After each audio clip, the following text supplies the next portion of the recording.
I've got this, the 2009 Mazda MPV. For those who appreciate a blend of practicality and a little driving soul.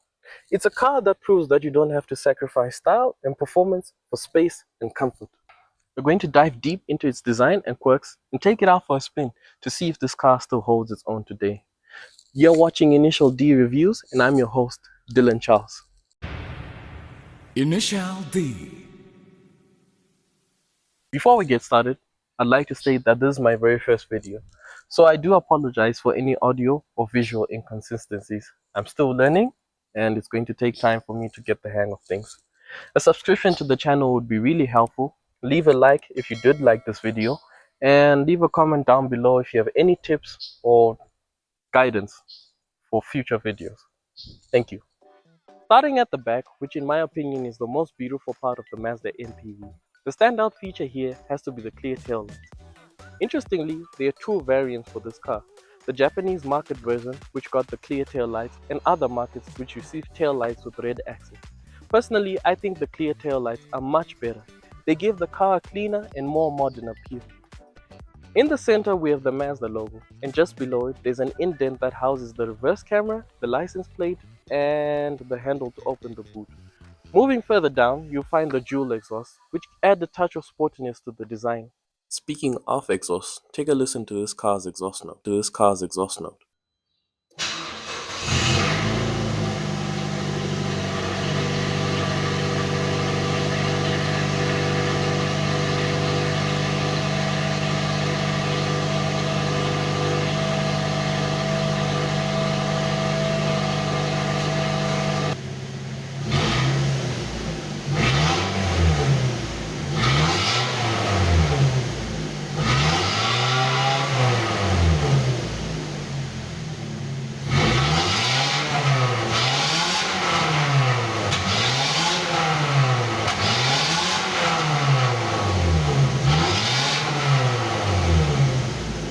Nice, right? I bet you didn't expect that from a minivan.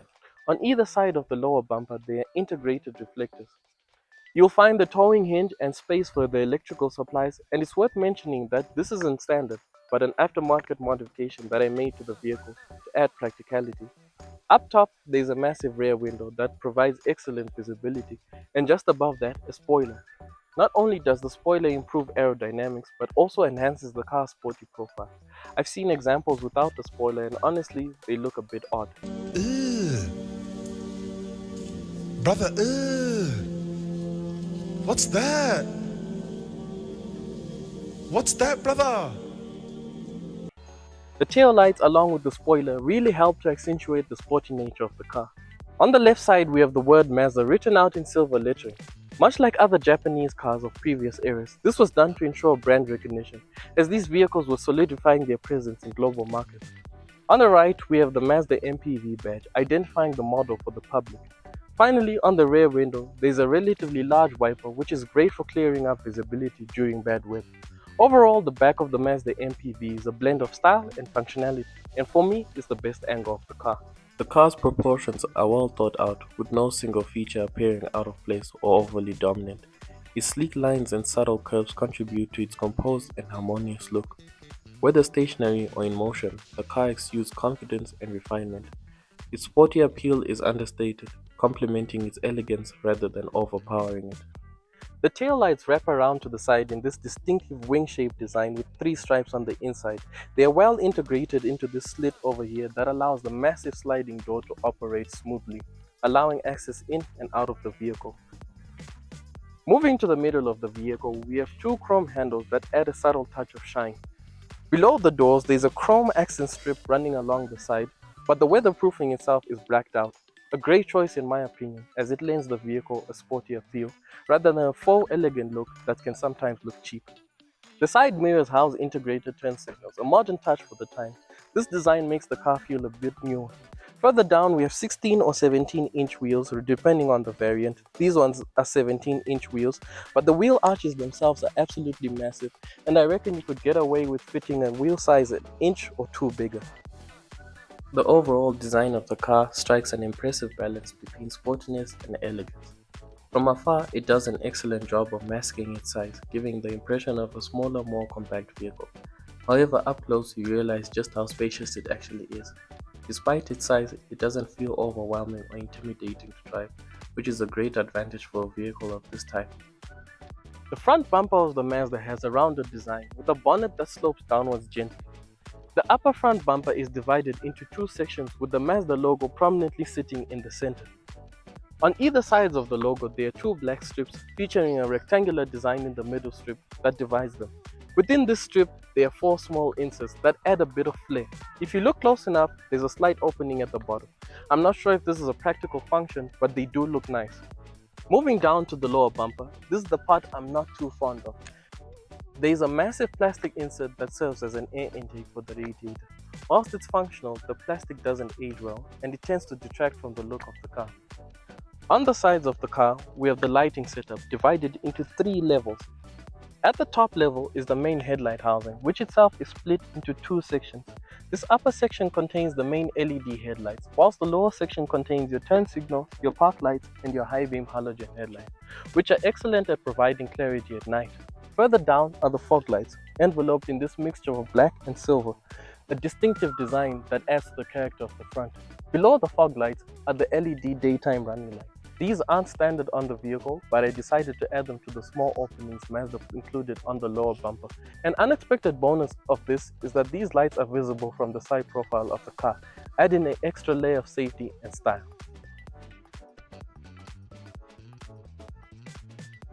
Up top, the windshield is wide and provides great visibility. It's also worth mentioning that the sensors for the automatic wipers are also located somewhere around here. Mazda has also cleverly hidden away the washer jets in the plastic insert over here, keeping the overall front end design clean.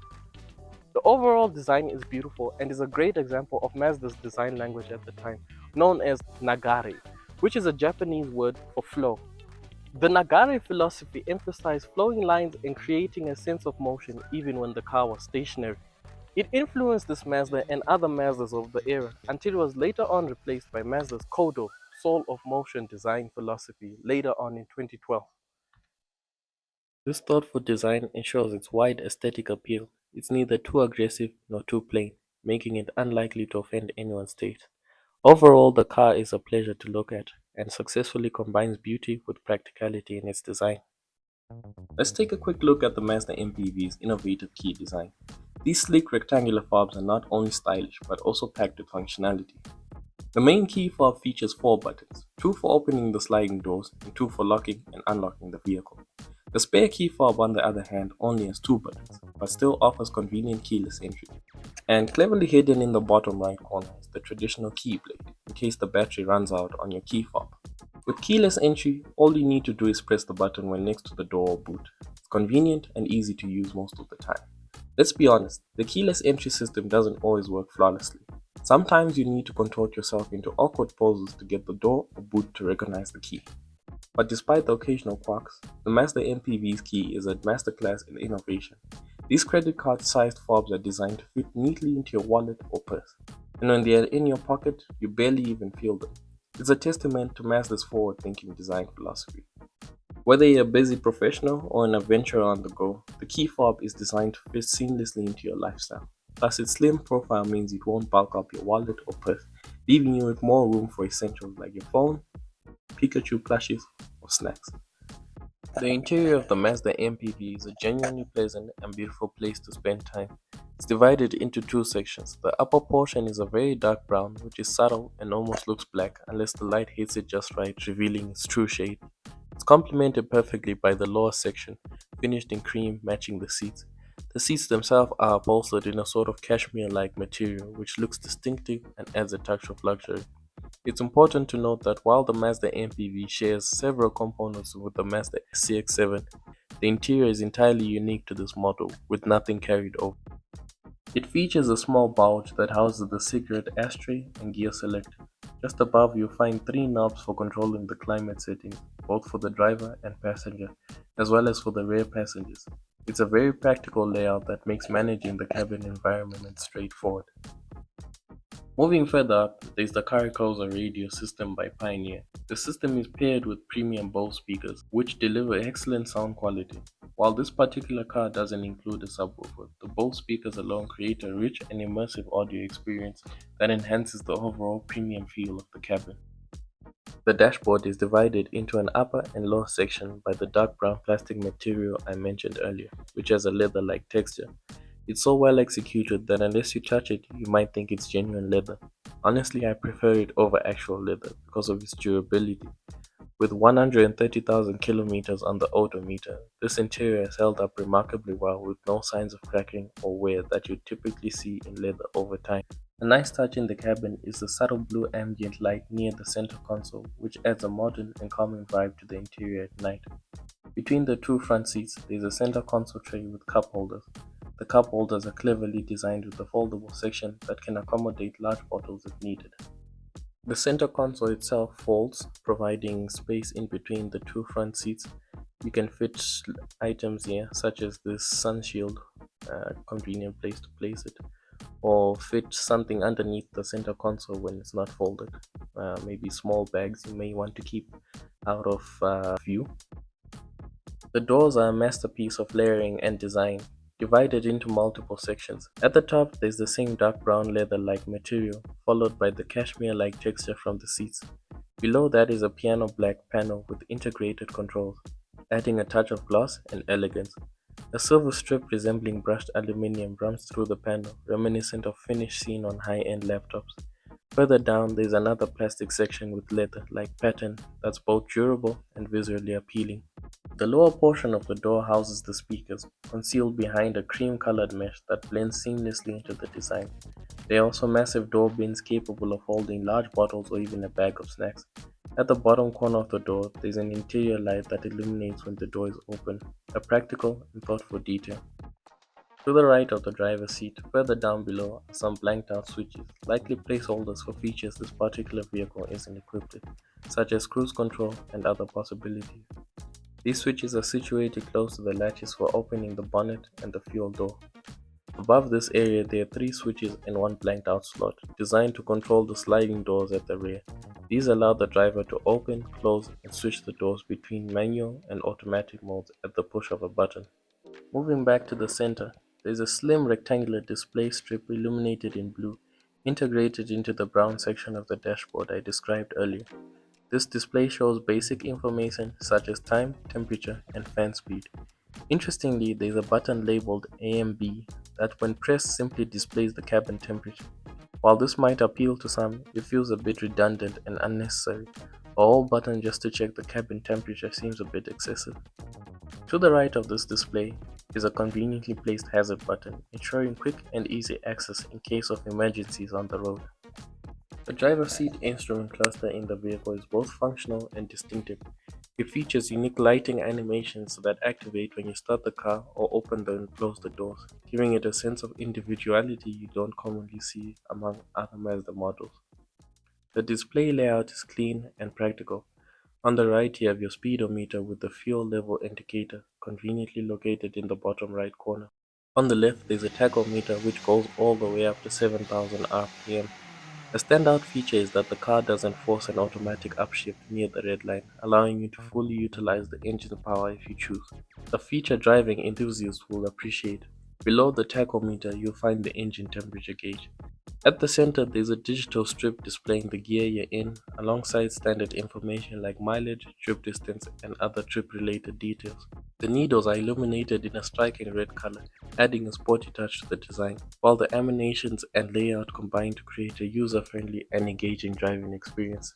Standout elements like the left and right turn indicators are present, but the animations and thoughtful arrangement make this instrument cluster feel distinctive and premium. Overall, it's an impressive, well-designed cluster that balances practicality with style, adding character to the driving experience. The middle row doors are incredibly spacious and slide open electrically, making entry and exit effortless. Instead of a bench seat, the middle row features two luxurious captain seats. These seats are three-way adjustable. You can modify the thigh support, recline the backrest, or slide the seat forward and backward.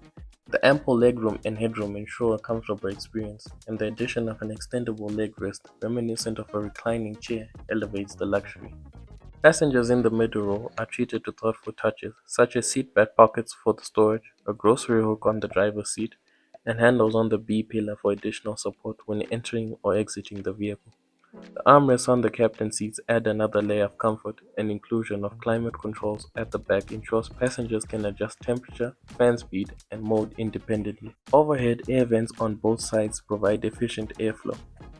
The middle row doors follow the same design language as the front ones, with brown leather-like plastic at the top, a cashmere accent strip in the middle, and cream-colored plastic at the bottom. The massive windows allow plenty of natural light, contributing to an open and airy cabin atmosphere. The windows roll all the way down, adding a sense of freedom and luxury. Between the two captain seats, there's a generous amount of space, ideal for placing a bag or smaller items.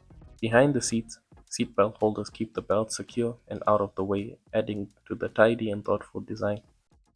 One thing I dislike about the Mazda MPV is the gap between the sliding doors, specifically the slit where the door fits in. Because this gap is exposed, it tends to collect a lot of dust over time. Here in Zimbabwe, where our roads vary between asphalt and dusty gravel, this issue is even more noticeable. Dust gets trapped in that slit, and cleaning it can be quite a hassle. It's a small design flaw, but in a dusty environment, it stands out as a frustrating inconvenience. Accessing the third row is straightforward. The middle row seats fold forward easily using a latch, allowing passengers to slide them out of the way. Alternatively, the open space between the captain seats provides a direct path to the rear seats. The third row seats offer plenty of legroom and headroom, comfortably accommodating full-sized adults. Adjustable headrests and reclining functionality enhance comfort, and the large rear windows reduce the feeling of claustrophobia or flooding the cabin with light. Storage and utility in the third row are also well considered, with cup holders on both sides and a small cubby for personal items. Climate vents on the roof ensure consistent airflow to the rear passengers, while a generic light fixture with adjustable settings, off, door, on, add practicality. Mazda's attention to detail is evident here, with plastic tabs keeping the seatbelts neatly in place when not in use, ensuring a clean and uncluttered look. The ability to fold the third row seats fully flat is a welcome feature, making it easier to optimize space for luggage or other needs. Overall, the rear row combines practicality and comfort, making it a standout feature in a segment where third row seating often feels like an afterthought.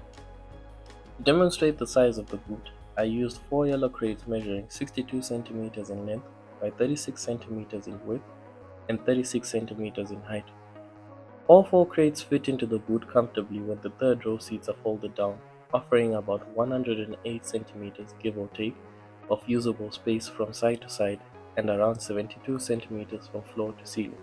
These measurements provide a clear sense of the boot's capacity for day-to-day use or larger items like moving boxes. When the third row seats are in their upright position, the boot's weight reduces significantly, allowing only one crate to lie flat with another stacked on top. Even so, there is still some room left for smaller items. Holding down the third row seats is straightforward. Just pull on the straps and they fold down effortlessly.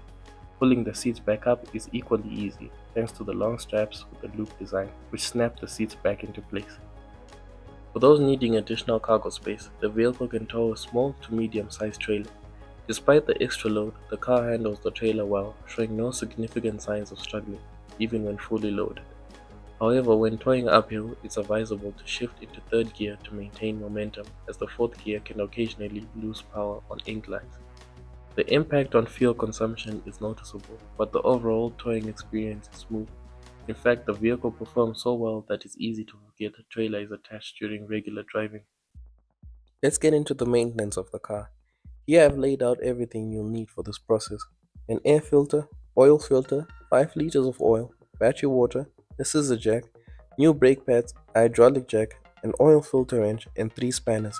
Behind that, I have a toolbox containing a wrench set. For stability, I'm using steel wheels that I had lying around. I've also got a couple of bricks to place behind the wheels and a concrete slab, which I'll show you the use of later on. Alright, let's get started with replacing the air filter. First, we'll open the bonnet and locate the air filter box. It's on the right side of the engine bay. The first step is to disconnect the mass airflow sensor. Be gentle with this, you don't want to damage the connector.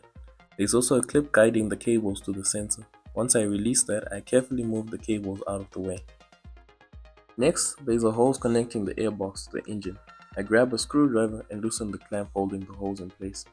Notice that I'm not removing the screw completely. it stays attached to the rubber hose. Once it's loose, I give the hose a little wiggle to slide it off the connection. The air filter box is held in place by 5 clamps. Let's unclip them one by one. With that done, I gently move the hose out of the way and lift the top half of the box. Quick tip, be careful here because the mass airflow sensor is attached to this top piece. You don't want to knock or damage it, so set it down somewhere safe. Now here's the old air filter. Look at how dirty this thing is. It's definitely due for a replacement. And here's the new one. The old one is clogged and discolored while the new one is clean and ready to go. Alright, let's get the new air filter in. Make sure the rubber seal around the edge fits snugly into its design spot. And take your time with this to ensure it's sitting properly. Now we'll reattach the top half of the airbox. Carefully align it back into place and secure the 5 clamps. Once that's done, we'll reconnect the hose. Slide it back onto the tunnel and tighten the clamp to hold it securely. Finally, let's reconnect the mass airflow sensor and clip the cables back into place. Before wrapping up, take a moment to double check everything. Is the filter secure? Are all the clamps fastened? Is the hose tight? And that's it. The air filter is replaced and we're good to go. Next bit of maintenance, checking the battery. It's not something you need to do often, especially if you have a maintenance-free battery, but if yours isn't sealed, it's good to check it occasionally. Make sure the engine is off and cool. Remove the battery caps or covers carefully. Check the water level. It should just cover the battery cells and be slightly over. If it's low, add distilled water, but don't overfill as the water expands when heated. It's a quick and easy check that can help extend your battery's life. Simple maintenance like this keeps your vehicle running smoothly. Before beginning the brake service, take a safety precaution and place the brakes behind the rear wheels to ensure the car won't roll back. This is a crucial precaution for your safety, especially while the car is elevated.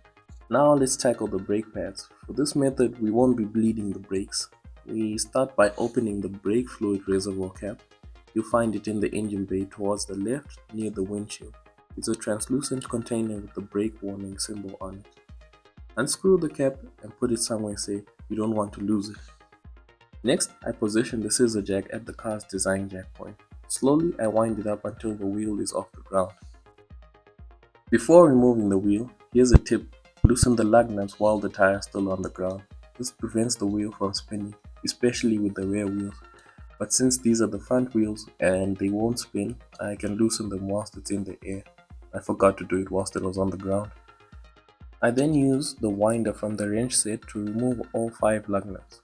Once the wheel comes off, I slide it under the car for safety. This is a precaution I learned from my uncle. If the jack fails, the car will land on the wheel instead of the ground. Now we move on to the brake caliper. You can check the brake pad wear through the small viewing hole in the caliper. Using a 17mm spanner, I loosen the 2 bolts holding the caliper in place. A second spanner can help tap the bolts loose if needed. Then I switch to a ratchet wrench for easier removal. To compress the piston, I use a screwdriver since I don't have a clamp. Slide the screwdriver into the gap, gently lowering the caliper and push outward to compress the piston. Repeat for the second piston, ensuring both are fully compressed. This step is crucial because the new brake pads are thicker and require the pistons to be recessed. Carefully remove the caliper without damaging the brake line. The hydraulic line is durable, but you should still handle it with care. I rest the caliper on a secure surface to avoid putting strain on the brake line. Now with the pistons compressed, I remove the brake pads. Surprisingly, these pads aren't as worn as I thought. Comparing the old pads with the new ones, the old pads have a darker worn appearance, whilst the new ones are sandy and clean. Since the old pads still have life left, I decide to put them back for now. If you're installing new pads, fit them in place with the retaining clips. Reposition the caliper over the brake pads. Before tightening, I apply a bit of grease to the caliper bolts. This prevents rust and makes future removals easy. Just a small amount will do. Finally, align the caliper bolts and tighten them securely. Double check that everything is in place before moving on. And that's it for replacing the brake pads, or in this case checking and reinstalling them. Let's move on to the next step. With the brake pads checked and the caliper securely in place, it's time to put the wheel back on. First, I take the tire out from underneath the car. Funny story here, my dog decided to join in on the action and wandered into the shot. He was a bit stubborn, so I had to pause to move him out of the way before continuing. Before placing the tire back, I like to apply a small amount of grease to the threads where the lug nuts will sit. This helps prevent rust and makes it easier to remove the lug nuts in future. A little grease goes a long way, so be sure not to overdo it. Next, I lift the tire into position and align it with the studs. To ensure it stays firmly in place, I secure the lug nuts in a triangular pattern first. This balances the wheel and keeps it steady. Once those are on, I add the remaining two lug nuts and use the winder from the wrench set to tighten them evenly. At this point, my dog made another appearance, being just as stubborn as before, so I had to gently remove him from underneath the car once more. Finally, it's time to lower the car. I slowly unwind the scissor jack until the car is back on the ground. Then I give each lug nut a final check to ensure that they are all tightened properly. And then with that, the wheel is securely back in place and we're ready to move on to the next step. Before closing out the brake fluid reservoir, there's one crucial step we need to take. Remember how we compressed the pistons earlier? Now we need to make sure they are fully engaged with the brake pads. To do this, I run around to the driver's side and press the brake pedal a few times. Initially the brake pedal might feel soft, but as you keep pressing, you'll feel it start to firm up. This is the pistons re-engaging with the brake pads and ensuring the brakes are ready to operate properly. If you take a closer look at the brake fluid reservoir, while tapping the brakes, you'll notice the fluid level rising and falling slightly. This is normal as the fluid is adjusting to the piston compression we did earlier. Keep pressing the pedal until the fluid level stabilizes and returns to its original position. Once everything looks good, it's time to close up the reservoir. Don't forget this step, it's extremely important. If the cap isn't secured, you lose brake pressure while driving, which can be incredibly dangerous. So double check that it's tightly closed, and with that, we're all set. Let's check our tires.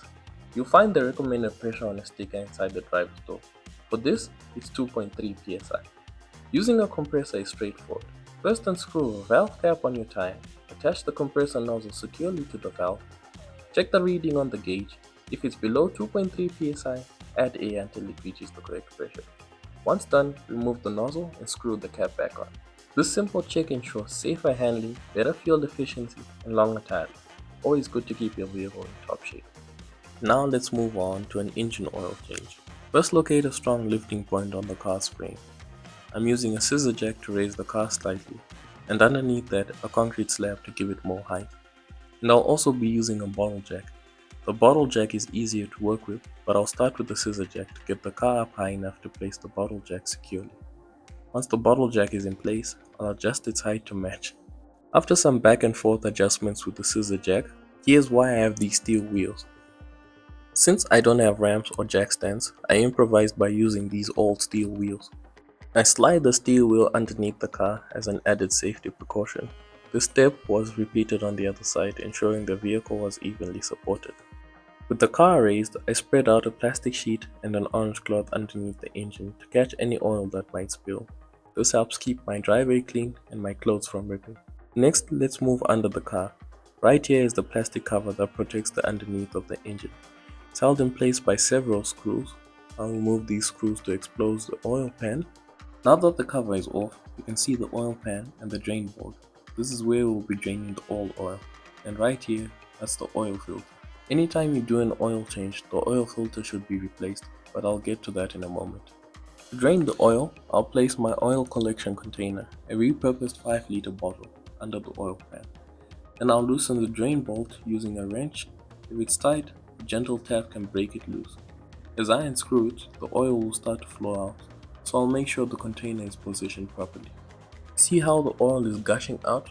That's because the engine was a bit warm, which helps thin the oil.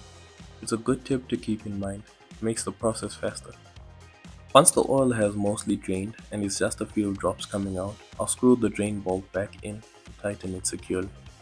Now about the oil filter. Unfortunately the wrench I bought for this wasn't the right type. This filter requires a cup style wrench, but not the can style wrench I have here. I tried a few tricks to remove it, but no luck this time, so I'll have to leave it in place and get the right tool for the next time. Finally, it's time to add new oil. Open the oil cap, it's the one with the oil symbol on, which matches the light you see on the dashboard when your oil is low. My car takes about 4.5 liters of oil, but I'm going to pour in about 5 liters. Perfectly fine and gives you a little extra for top-ups later. Once that's done, I'll lower the car, put everything back in place, and that's it. Basic oil maintenance is complete. Remember, a bit of preparation and improvisation can go a long way, so don't let a lack of tools stop you from taking care of your car. While the exterior and interior are undeniably impressive, the engine bay is equally remarkable. It is unusually spacious, making maintenance and repairs significantly easier compared to other vehicles in its class. My theory is that this large engine bay hints at Mazda's original intention to offer a V6 engine option for the third generation MPV, much like its predecessors. However, for reasons unknown, this plan never materialized. Instead, the Mazda MPV was offered with a range of four-cylinder engines, including a naturally aspirated and turbocharged 2.3 variant. With later updates in specific markets, such as a 2.5-liter engine introduced in China in 2012. This unfulfilled potential for a V6 option remains an intriguing aspect of the vehicle's history, and it may explain why the MPV feels so balanced and capable on the road, as if it was always designed to accommodate something more powerful. Regardless, the ease of working under the hood is a practical advantage that sets it apart from many competitors. Let's talk about the ride quality of the Mazda MPV. Starting with the steering. The steering feel is fantastic. It's responsive and provides great feedback. It's one of those cars where you really feel connected to the road. The suspension is soft, so you'll definitely notice the car leaning in sharper corners. But here's the interesting part. In gentler corners, the car stays relatively flat and composed. So while it's not a sports car, it's far more planted than you might expect for a minivan. When it comes to overall responsiveness, the MPV does a great job. But there's one thing that lets it down slightly: the gearbox. In certain conditions, the automatic gearbox can feel a bit slow to respond. For example, if you want to move quickly, there's a noticeable 2 to 3 second delay before it shifts into action. I reckon that's because the gearbox is tuned more for economy and comfort than it is for sporty handling. That's not to say it's unresponsive. When you need power like for overtaking, it's there. Once the gearbox catches up, the car delivers power smoothly and effectively. And for those moments when you want more control, this particular model offers a manual option where you can shift gears yourself. It has a 5-speed gearbox, which might seem outdated compared to modern cars with more gears, but it works perfectly fine here. Acceleration is linear and predictable. When you're in the right gear, there is no delay. It's immediate, and this car revs all the way to 7,000 RPM if needed, which adds a surprising level of engagement. Honestly, it's easy to get carried away while driving. You don't really feel the speed thanks to the excellent visibility and airy cabin. The large windshield and big side windows give you a great view of your surroundings, which also makes driving safer and more enjoyable. If I had one feature to add, it would be cruise control.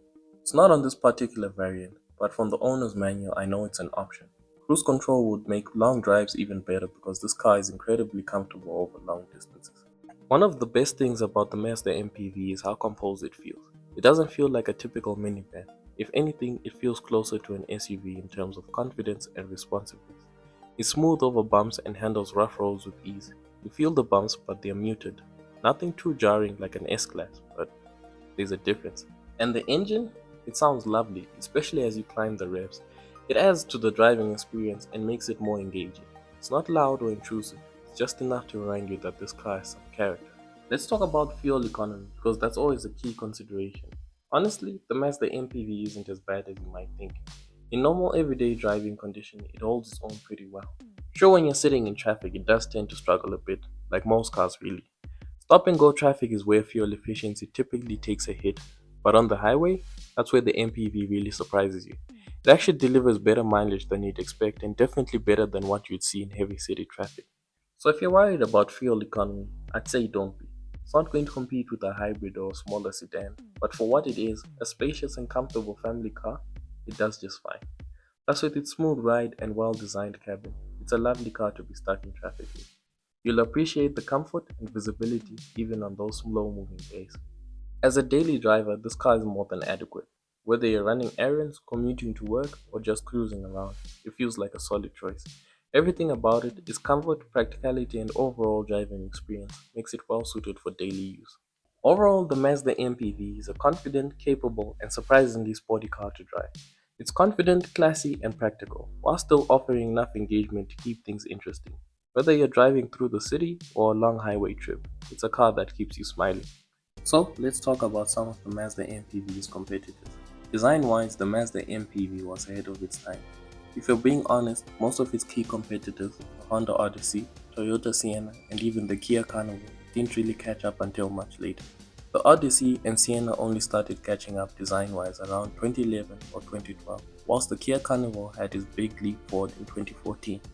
That said, none of these competitors in my opinion are as sporty to drive as the Mazda MPV. Mazda has always had a reputation for injecting a bit of driving fun into their vehicles, even into something as practical as a minivan. The steering, the handling, it all feels a bit more engaging, whereas others lean more into comfort and utility. Now, if you're looking for a more modern alternative to the Mazda MPV, one that fits today's standards while retaining some of that versatility, I'd recommend checking out the Toyota Rush.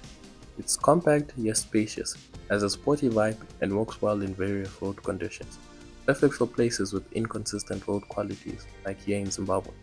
It's not exactly the same as the MPV, but it's a great modern day option if you're looking to move on from the Mazda MPV while staying in that practical, reliable, and sporty zone. Mazda's tagline for the vehicle, Supotsuka no Hasu de Minivan Wokeru, the idea of a sports car inherited by a minivan, perfectly encapsulates its unique approach. Initial D.